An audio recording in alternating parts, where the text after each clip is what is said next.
Hello दोस्तों, मैं हूं रोहिल ठाकुर। आप सबका स्वागत है गुरुकुल क्लासेस सागर में। तो हम पढ़ रहे थे कि वर्णमाला क्या और स्वर व्यंजन क्या होते हैं। तो उसके बाद कुछ सेक्शन छूट गया था, जैसे कि संयुक्त व्यंजन क्या होते हैं, अल्पप्राण, महाप्राण और अघोष और सघोष क्या होते हैं। तो हम वो देखेंगे और साथ में ही आपको अगर अगले वीडियो चाहिए, तुरंत नोटिफिकेशन चाहिए, तो चैनल को सब्सक्राइब कीजिए और बेल आइकन को दबाइए। तो देखते हैं हम संयुक्त व्यंजन क्या होते हैं। टाइम वेस्ट नहीं करेंगे फालतू, छोटा वीडियो बने सही रहता है वो। तो संयुक्त व्यंजन जो दो व्यंजन वर्णों से मिलकर बने, यानी एक व्यंजन वर्ण कोई हो और प्लस में दूसरा व्यंजन वर्ण हो। अगर उससे जो वर्ण बन रहा है या व्यंजन वर्ण बन रहा है, आप व्यंजन दे लिख लीजिए, या व्यंजन वर्ण बन रहा है वहाँ पे, तो उसको क्या बोलेंगे हम? संयुक्त व्यंजन। समझ रहे हो आप? संयुक्त मतलब जो जुड़ के बन रहा है, दो व्यंजनों से जुड़ के बन रहा है। इसमें दो व्यंजन रहेंगे, ध्यान रखिएगा आप, क्योंकि एक संयुक्त स्वर भी होता है तो उसमें क्या रहता है, दो संयुक्त स्वरों से मिलकर बनता है। लेकिन हमें क्या क्या पढ़ रहे हैं अभी? संयुक्त व्यंजन। तो संयुक्त व्यंजन में क्या रहता है, जैसे कि हम देख लें क्षत्रिय, मेन चीज। तो संयुक्त व्यंजन कितने होते हैं संख्या में? चार आपको दिख रहे होंगे, एक क्षत्रिय और त्रा और ज्ञानी का और स्रा अलग से। तो इसमें देखिए पहले हम क्या देखेंगे, क्षत्रिय। क्षत्रिय कौन कौन से स्वरों से, सॉरी व्यंजन से मिलकर बना है। तो क्षत्रिय आपने लिखा हो, देखा होगा कभी, क्षत्रिय लिखा रहता है इंग्लिश में, कहीं हिंदी में तो ऐसा लिखा रहता है, सब कुछ सब जानते हैं। लेकिन जब इंग्लिश में लिखते हैं तो उसमें पहले के लिखते हैं, फिर एस एच लिखते हैं, फिर ATRIA, क्षत्रिय ऐसा लिखा जाता है। तो इसका मतलब पहले के आ रहा है, फिर SH आ रहा है। तो के आ रहा है मतलब अपना क्षत्रिय कहाँ से मिलकर बनेगा? पहले के यानी का, और SH से क्या बनता है? सा। तो प्लस में क्या आ जाएगा? सा। तो ट्रिक है हमारी, आराम से याद हो जाएगा। अगर क्षत्रिय लिखना आता है आपको इंग्लिश में तो क्षत्रिय को तोड़ना भी आ जाएगा। तो यहाँ पे एक में हम क्या लगाते हैं? का में, मतलब एक में हलंत लगाते हैं, एक यानी पूरा का पूरा क्या होता है? शुद्ध व्यंजन। और जबकि सा में क्या लगा रहता है? छोटा आ लगा रहता है। तो इसको क्या लगा है? इसमें हलंत नहीं लगाते। तो हलंत कहाँ पे आती है? सिर्फ का में। ठीक है। तो अगर ऐसा पूछा जाए कि क्षत्रिय की का स्थान वर्णमाला में कौन से अक्षर के बाद है, तो आप लोग तो देखते होंगे क्षत्रिय वर्णमाला में जब हम पहाड़ा पढ़ते थे, पुराने पहाड़े वगैरह आते थे उसमें पढ़ते थे, तो क्षत्रज्ञ कहाँ हमेशा पहाड़े के बाद में लिखे रहते थे, हमेशा वर्णमाला में हमेशा बाद में स्थान था इनका। लेकिन जो हम अभी एडवांस में पढ़ रहे हैं जो वर्णमाला, उसमें क्या क्षत्रिय का ऐसा पूछा जाता है कि क्षत्रिय का स्थान वर्णमाला में कहाँ पर है, स्थान पूछा जाए, आपको आंसर आ जाएगा कि वर्णमाला के सबसे बाद में, या का के बाद में, या सा के बाद में आएगा, या त्रा, या कोई भी ऐसा वर्ण आ जाए। तो क्या रहता है, जो भी पहला वर्ण रहता है, क्षत्रिय किससे बन के बना है? का और सा से।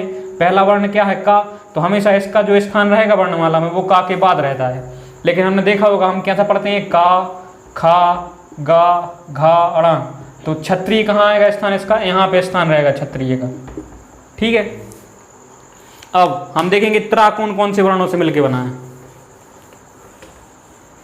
क्षत्रिय आपको पता होगा का और सा से मिलकर बना है, ये पूछा जाता है इसलिए याद रखना, का और सा से मिलकर बना है। और त्रा में तो आपको वैसे ही प्रोनाउंस हो रहा है, एक तो ता का प्रोनाउंस हो रहा है, बाकी बाद में रा भी बोल रहे हैं हम। तो क्या होगा, ता में हलंत लगा देंगे, बाकी रा पूरा रहेगा। तो ता और रा से मिलकर क्या बनता है? त्रा। और ज्ञानी, हाँ इसमें कन्फ्यूजन होगा, आप लोगों को लग रहा होगा गा और या से मिलके बना होगा, क्योंकि इसको देखो ज्ञा बोल, अगर साथ में बोलो तो ज्ञा हो रहा है, लेकिन ये इससे मिलके नहीं बनता, ये मिलता है जा और इया से। इसको याद रखना, बहुत मोस्ट इंपोर्टेंट है, पूछा जाता है एक एग्जाम में। जा और इया से मिलके क्या बनता है? ज्ञानी का। गा और या मत लगा देना। और हाँ, अब स्रा और यहीं देख लो, तो इसमें भी आपको दिख रहा होगा, एक तो सा शक्कर वाला रहता है, क्योंकि ये देखिए आप, ये मुड़ा हुआ है तो सा शक्कर वाला, और बाद में रा का प्रोनाउंस हो रहा है तो रा है। ठीक है। आप संयुक्त व्यंजन हो गए। अब देखेंगे हम अल्पप्राण क्या होते हैं, और महाप्राण और अघोष और सघोष। पहली मेन चीज तो है कि अल्पप्राण और महाप्राण बोलते किसको हैं, उदाहरण बाद में देखेंगे। अल्पप्राण, इसकी दो डेफिनेशन है हमारे पास। एक तो डेफिनेशन है कि जिसको बोलने, जिन वर्णों को बोलने में कम समय लगे। कम समय लग रहा है आपका, कम मतलब बहुत ही कम, जैसे कि का, जबकि खा को बोलने में थोड़ा ज़्यादा समय लग रहा है। तो जो ऐसे वर्ण हैं जिनको बोलने में बहुत ही कम समय लग रहा है, तो एक डेफिनेशन के हिसाब से ऐसे रहते हैं क्वेश्चन कि डेफिनेशन आ जाए आपको कि कम समय में बोलने वाले वर्ण कौन से कहलाते हैं, तो अल्प प्राण आपका सही आंसर होगा। तो कम समय लग रहा है, एक तो ये शॉर्ट में लिख दे रहा है। तो और एक रहती है कि जिसमें हा की हकार ना हो, हकार जहाँ पे हा का प्रोनाउंस होता है पीछे, हा का उच्चारण, उसको बोलते हैं हम हकार। तो जहाँ हा की हकार ना आए वो कौन से कहलाते हैं वर्ण? अल्प प्राण कहलाते हैं। जिसमें बल्कि जिनमें हा की हकार का आए, जैसे कि हम बोल दें, देखो आप दूसरा और चौथा कौन सा रहता है? खा। दूसरा खा रहता है और चौथा क्या रहता है? घा। देखिए खा में भी हा की हकार आ रही है, जबकि घा में भी हा की, घा एक बार प्रोनाउंस करके देखेंगे घा, तो हा आ रहा है पीछे, वैसे ही खा में भी हा आ रहा है। अभी देखेंगे कौन कौन से फर्स्ट, थर्ड और फिफ्थ कौन से हैं और सेकंड और फोर्थ कौन से हैं। तो आप देख लीजिए पहले डेफिनेशन के हिसाब से, जिसमें हा की हकार आए तो वो कौन से हैं? महाप्राण। और जिनमें बोलने में अधिक समय लगे, जिन वर्णों का उच्चारण करने में अधिक समय लगे, वो भी कौन से हैं? दो डेफिनेशन है इनकी भी। इसमें कम समय लगे वो अल्प प्राण, और जिसमें हा की हकार ना आए वो अल्प प्राण, और जिनमें हा की हकार आए यानी ये हा वाला आए तो वो महाप्राण, और जिनमें बोलने में अधिक समय लगे वो भी महाप्राण। दो डेफिनेशन है, लिख लीजिएगा आप लोग। हाँ, अब ये रहता है कि वे फर्स्ट, थर्ड और फिफ्थ लिखा है, तो इसका मतलब क्या है? तो हम लोगों ने पढ़े थे स्पर्शी व्यंजन, वो कितने होते हैं? 25। तो स्पर्शी व्यंजन के लिए हमने आपको एक ट्रिक बताई थी कि कचटता पे आपको याद रखना है, ऐसे का वर्ग, चा वर्ग, टा वर्ग, ता वर्ग और पा वर्ग, ये क्या है? वर्ग हैं पांचों। अब वर्ग हैं तो इनमें क्या क्या 5-5 वर्ण रहेंगे। तो इसका क्या रहेगा? खा, गा, घा, ड़ा, चा, छा, जा, झा और इया, टा, ठा, ठा ठटेरा का, डा, ढा, णा, ता, था, दा, धा, ना, पा, फा, बा बकरी वाला, यहाँ पे एक आपको लाइन खींचनी है, बा, भा, पा, फा, वा, भा और यहाँ पे माँ। तो पहला वर्ण, पहली लाइन ए है पूरी यहाँ से ऊपर से, दूसरी लाइन कौन सी रहेगी? ये वाली, तीसरी लाइन कौन सी रहेगी? ये वाली, चौथी ये रहेगी और पांचवी ये रहेगी। अब हम देख रहे हैं कि अब इसको बोल के देखेंगे, तो आप पढ़ने में भी ऐसा ही पढ़ा के रहें, जब भी पढ़ें तो का को थोड़ा कम समय में पढ़ें, खा को थोड़ा ज़्यादा समय दें। तो क्या होगा? का, खा, गा, घा, णा, चा, छा, जा, झा, इया। तो क्या इसमें थोड़ा हम ज़्यादा समय दे रहे हैं, इस वाली लाइन में ज़्यादा समय दे रहे हैं और इस वाली लाइन में ज़्यादा समय दे रहे हैं। तो ये क्या है? ये भी महाप्राण है, ये पूरी लाइन महाप्राण है और ये वाली भी लाइन पूरी महाप्राण है। जबकि जो पहली लाइन है वो अल्पप्राण, तीसरी लाइन है वो अल्पप्राण और पांचवी लाइन है वो भी अल्पप्राण। तो यहाँ पे देखिए आप क्या लिखा है? 1, 3, 5, यानी एक लाइन पूरी अल्पप्राण, तीसरी लाइन में अल्पप्राण और पांचवी लाइन अल्पप्राण। और जबकि महाप्राण में क्या लिखा है? दूसरा और चौथा। तो इससे आप समझ गए कि अल्पप्राण और महाप्राण कौन कौन से रहते हैं। स्पर्शी व्यंजन में आपको छांटना आ जाएगा। और बाकी यहाँ पे अंतस्थ व्यंजन लिखा है। एक ट्रिक ये भी है, अगर आपको याद नहीं हो रहा है तो जैसा अल्पप्राण है वैसे ही अंतस्थ लिखा जा रहा है। आ से ही अल्पप्राण हो रहा है, आ से ही अंतस्थ हो रहा है। और आपको याद हो जाए तो और अच्छी बात है डायरेक्ट। तो अंतस्थ कौन से थे? हमारे अंदर। अंतस्थ से आपको याद आएगा अंदर। तो हमारे अंदर यानी अंतर लिखा है लेकिन ये अंदर इसको प्रोनाउंस करिए आप, ट्रिक है एक। तो हमारे अंदर क्या है? हमारे दोस्त के लिए लव है, यानी यार के लिए लव। तो यार आ ला वाह, अंतस्थ व्यंजन यही कहलाते हैं। तो यार आ ला वाह कौन से अल्पप्राण में आते हैं, यानी थोड़े समय में बोले जाते हैं। या भी थोड़ा समय लगेगा इसको बोलने में, रा को भी थोड़ा सा समय, ला को और वा को। तो अल्पप्राण कौन से हो गए? यार लव। ठीक है। महाप्राण में दूसरा और चौथा हो ही गया हमारा। स्पर्शी व्यंजन देख लिया। ऊष्म संघर्षी व्यंजन कौन से होते हैं? जिसमें ऊष्मा यानी संघर्ष हो, हवा जब बाहर निकले तो मुंह में संघर्ष हो और उससे क्या पैदा हो? ऊष्मा। तो सा ये सरपंच वाला सा और हा। तो ये वाले वर्ण कौन से कहलाते हैं? महाप्राण। और देखिए इसमें हा है, ऊष्म संघर्षी में क्या आ रहा है? हा। और हमें पता है कि महाप्राण में वो वर्ण आते हैं जिसमें हा की हकार हो। हा की हकार यानी हा का प्रोनाउंस हो, तो इसमें तो आएगा ही प्रोनाउंस क्योंकि हा पहले से ही है। तो हा वाला पूरा सेक्शन कहाँ पे आ जाता है? महाप्राण में। ऐसे भी आप याद रख सकते हो।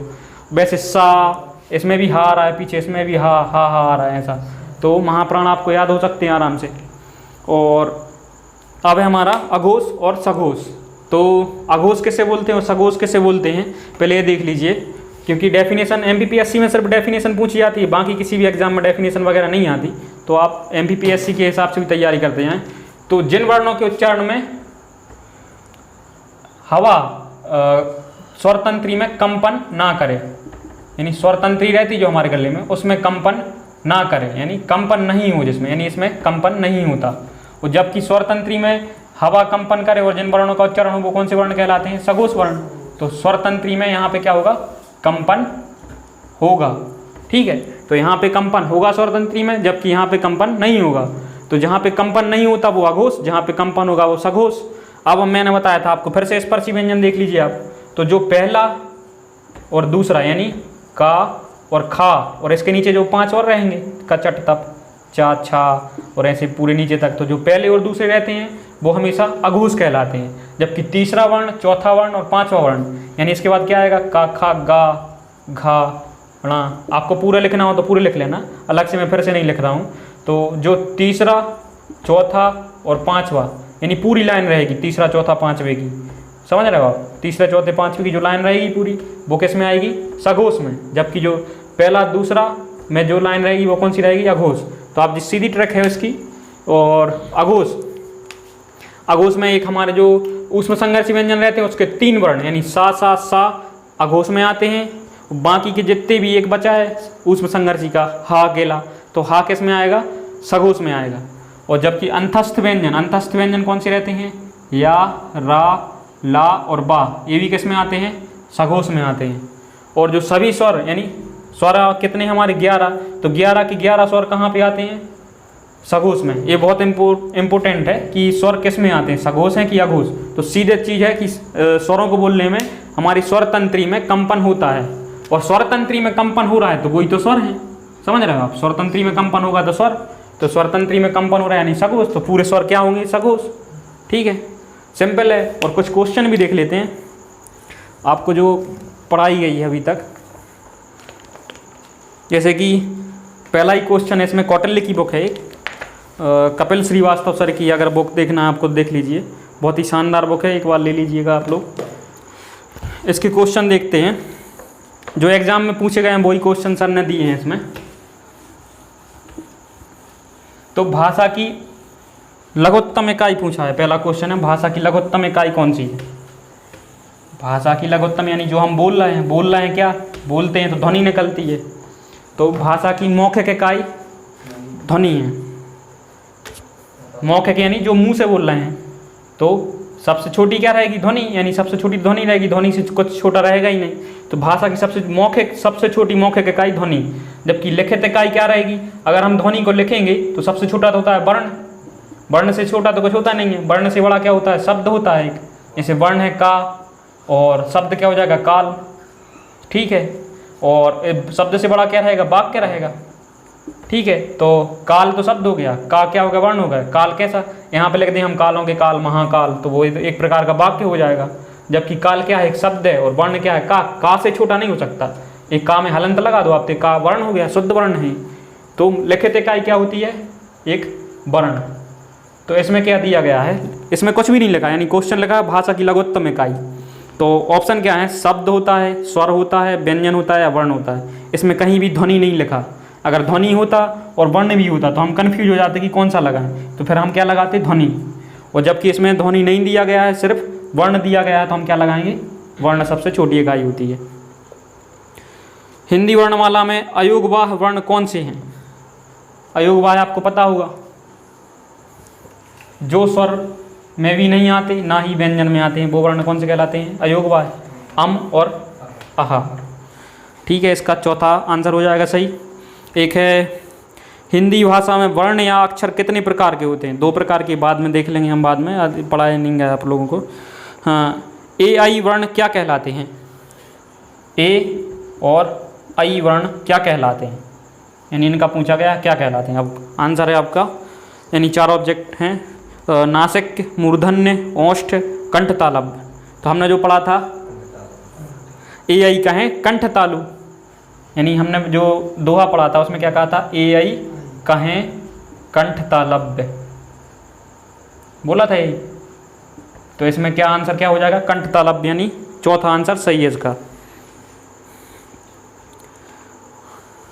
वर्णमाला किसे कहते हैं?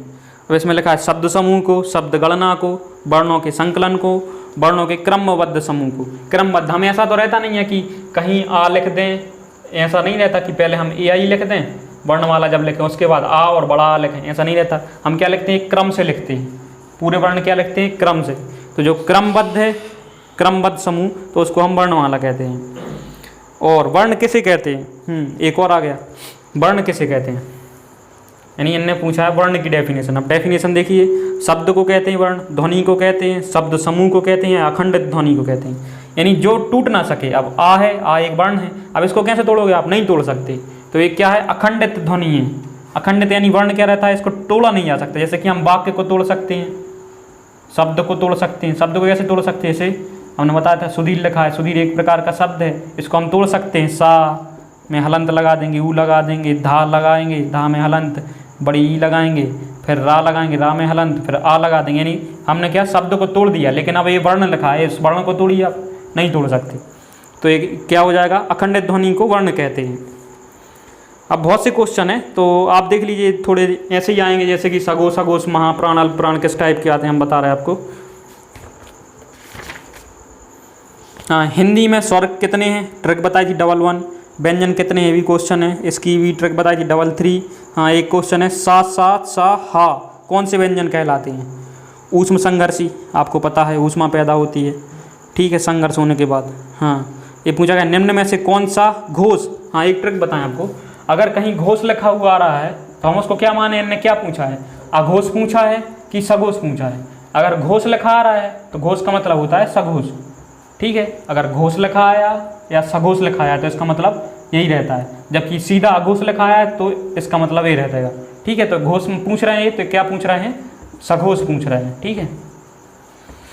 तो इनने पूछा है निम्न में से कौन सा वर्ण घोष वर्ण है। इनने आंसर दिया है खा, चा, मा, हा। अब देखिए इसमें घोष वर्ण पूछ रहे हैं, तो खा तो है नहीं है, खा यानी घोष, अघोष कौन कौन से रहते हैं, फर्स्ट और सेकंड। तो का और खा आ रहा है पहले में, तो फर्स्ट सेकंड वाला हो गया, ये तो नहीं है, खा वाला कैंसिल हो जाएगा। अब कौन सा आएगा हमारा, चा, चा, का यानी चा, छा, जा, यानी ये भी पहले नंबर पे आ रहा है, ठीक है, स्पर्शी व्यंजन में, तो ये भी नहीं होगा। बाकी है हा, तो हा सघोष है, ठीक है, हा हो गया। तो कौन सा व्यंजन, हाँ व्यंजन सा यानी सा षटकोण वाला का उच्चारण स्थान कहाँ है, इसका पूछा है। सा षटकोण का उच्चारण स्थान, उच्चारण स्थान यानी कहाँ से, कंठ से बोला जाता है या कहाँ से बोला जाता है। तो इसके ऑप्शन क्या क्या हैं, तालु, मूर्धा, कंठ और दंत। तो इसका रहेगा रेटस पुकारो मूर्धा जी, ऐसा था, रेटासा पुकारो मूर्धा जी, मूर्धा जी था, तो रेटस यानी सा आ रहा है किसमें, मूर्धा में। तो इसका आंसर क्या हो जाएगा, सेकंड नंबर का मूर्धा। हाँ, ये पूछा है छा छत्री वाला ध्वनि किसके अंतर्गत आती है, छा छत्री ध्वनि किसके अंतर्गत आती है। तो इसके ऑब्जेक्टिव हैं मूल स्वर, घोष वर्ण, संयुक्त वर्ण, तालव्य। तो हमने अभी बताया था ये क्या, दो संयुक्त यानी व्यंजन से मिलकर बना है। तो संयुक्त वर्ण कौन से कहलाते हैं, संयुक्त वर्ण बोल दो या संयुक्त व्यंजन बोल दो, कोई एक ही चीज़ है, व्यंजन भी वर्ण ही है। तो दो जो स्वर व्यंजन से मिलकर बना वो क्या कहलाता है, संयुक्त व्यंजन। तो ये किस किस से मिलकर बना है, का और सा से, तो ये क्या है, संयुक्त वर्ण, तीसरे नंबर का। ऊष्म वर्ण कौन से हैं, ठीक है, आपको पता है, सा, सा, सा, हा। हाँ, मेरे दोस्त बोल रहे हैं 52 अक्षर गिन के बता दो आप कौन कौन से होते हैं। तो 52 अक्षर देख लो आप, और ऑब्जेक्टिव ऐसे हैं, आप किसी को भी बुक से उठा के देख लीजिए, वर्णमाला के आपसे पूरे क्वेश्चन बन जाएंगे लगभग। अब 52 अक्षर गिन के बताते हैं हम कौन कौन से 52 अक्षर हैं, क्योंकि स्वर 11 और व्यंजन 33, तो अभी तो 44 ही हो रहे हैं, बाकी के कौन से हैं ये किसी को पता नहीं रहता ज़्यादा लोगों को। तो आप ये थोड़ा नोटिस यानी नोट कर लीजिएगा।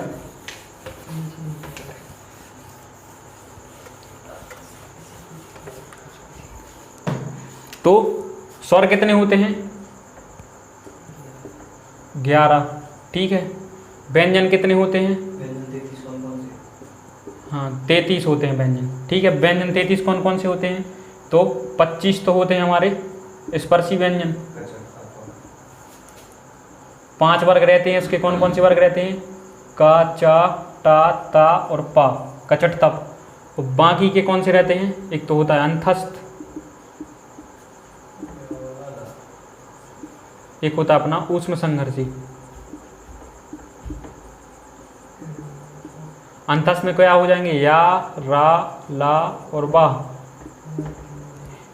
ऊष्म संघर्षी में हो जाएगा सा, सा, हा।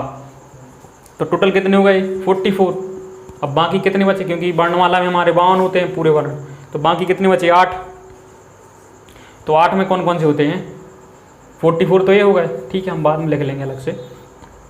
4 कौन से होते हैं हमारे? संयुक्त व्यंजन, जिसको वर्णमाला में आखिरी में स्थान मिला है, लेकिन मैंने बताया था अगर वर्ण पूछा जाए तो उसका जो पहला वर्ण टूटेगा उसके बाद आते हैं उस नंबर। 2 होते हैं हमारे अयोगवाह, यानी जो कि ना तो स्वर में गिने जाते हैं ना ही व्यंजन में।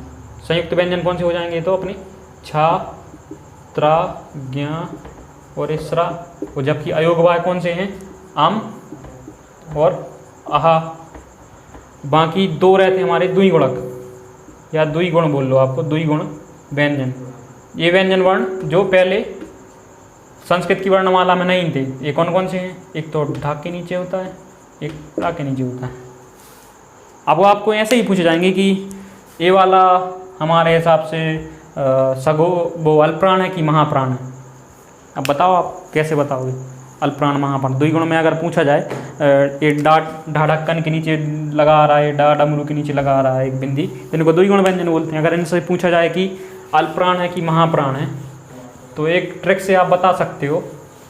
किसी पे हमें लग रहा है नहीं बनेगा, यानी बहुत से यहीं पे हमारा प्लस पॉइंट रहता है कि हम दूसरों से आगे निकल सकते हैं, यही रहता है प्लस पॉइंट। कि अगर ये वाला क्वेश्चन आ गया कि अल्पप्राण है कि महाप्राण है, तो आप देखिए हमने क्या लिखा था? का, चा, टा, ता और पा, 5 वर्ग थे। ये था खा, गा, घा, ण, चा, छा, जा, झा, ञ, टा, ठा, डा, एक ढा और ण। अब यहाँ ही देख लीजिए आप, तो ये कहाँ पे आ रहा है? देखो, ये तो अल्पप्राण होता है अपना पहला, अल्प, महा, अल्प, महा, अल्प, रहता है अल्पप्राण, महाप्राण, अल्पप्राण, महाप्राण, अल्पप्राण। अगर ये वाला पूछा जाए, यानी ये वाला, तो कहाँ पे आ रहा है? डा डमरू कहाँ पे आ रहा है? अल्पप्राण में। तो ये वाला व्यंजन भी जो ऐसा पूछा जाता है, ऐसा वाला, तो इसका ये सेम ऐसा ही तो लिखा है, तो ये भी कहाँ पे आएगा? अल्पप्राण में। जबकि ये ढाढक्कन वाला पूछा जा रहा है, इसके नीचे बिंदी लगी है, यहाँ पे बिंदी लगी, तो ये कौन सा पूछा जाएगा? महाप्राण। सही है आंसर। ठीक है दोस्तों, अगर ऐसे ही वीडियो आप और देखना चाहते हैं तो चैनल को सब्सक्राइब कीजिए और लाइक कीजिए, शेयर कीजिए और दोस्तों को बताइए। बहुत ही शानदार अच्छी तरीके से हिंदी पढ़ाई जा रही है और सुधीर सर मैथ्स वगैरह पढ़ा रहे हैं, तो अच्छे से पढ़िए। ठीक है, मिलते हैं फिर।